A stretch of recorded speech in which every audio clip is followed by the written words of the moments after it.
I love you. Voter ID কার্ডের একটা photocopy আর 2 কপি পাসপোর্ট সাইজ ছবি নিয়ে আসো। আই লাভ ইউ টু কইতাছি, যাও। ভোটার আইডি কার্ড দিয়ে কি করবা? বর্তমানের রিলেশনের উপর আমার কোনো বিশ্বাস নাই। বিশ্বাস নাই ঠিক আছে বুঝতেছি, কিন্তু ভোটার আইডি কার্ড দিয়ে কি করবা সেটা তো বুঝতেছি না। আরে ভালোবাসার চুক্তিপত্র করুম। ভালোবাসার চুক্তিপত্র মানে? চুক্তিপত্র বুঝো না? সরকারি স্ট্যাম্পে ভালোবাসার একটা চুক্তিপত্র হইব আমগো। চুক্তিপত্র? চুক্তিপত্র তো মানুষ করে জায়গা জমি কিনলে, দোকানপাট ভাড়া নিলে, কিন্তু ভালোবাসার চুক্তিপত্র ব্যাপারটা বুঝলাম না। 2 বছরের জন্য একটা দোকান যদি ভাড়া নেই, ওইটার জন্য যদি চুক্তিপত্র লাগে, ভালোবাসা তো আরো ইম্পর্টেন্ট জিনিস, ওইটার জন্য তো আরো আগে চুক্তিপত্র লাগবে। ভালোবাসার জন্য চুক্তিপত্রটা কিসের দরকার? তুমি কি আমারে এখন বিয়া করতেছো? না। তাইলে তুমি আমারে বা আমি তোমারে ছাইরা যাবো না, এটার কোনো গ্যারান্টি আছে?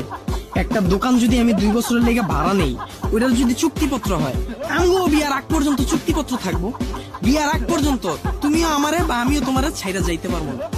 যদি তুমি আমারে ছাইরা যাও, এই যে 2 বছর আমি তোমার পিছনে খরচ করলাম, সময় দিলাম, এটার বিনিময়ে যে টাকাটা আইবো ওইটা জরিমানা হিসেবে আমারে দিয়া তারপর যাও। আরে বাবা, আমি তোমাকে ছেড়ে যাব কেন? আমি তো তোমাকে মন থেকে ভালোবাসি। এখন আমরা দুজন পড়াশোনা করতেছি, পড়াশোনা শেষ হোক, তারপর তুমি ভালো একটা জব নিবা, তারপর আমার বাসায় বিয়ের প্রস্তাব পাঠাবা, আমরা ফ্যামিলিগতভাবে বিয়ে করে নিব। ওরে ভাইরে, এইসব নাটক বহুত দেখছি। 2 বছর তোমার সময় দিতে যায় আমি যে আমার পড়াশোনার ক্ষতি করুম, তখন তো আমি ভালো জব পাবো না। আর তখনই তুমি আইসা আমারে বলবা, জান তোমার তো এখনো ওইরকম কোনো পরিস্থিতি হয় নাই যার জন্য আমি তোমার আমার ফ্যামিলির কাছে নিয়ে যাব।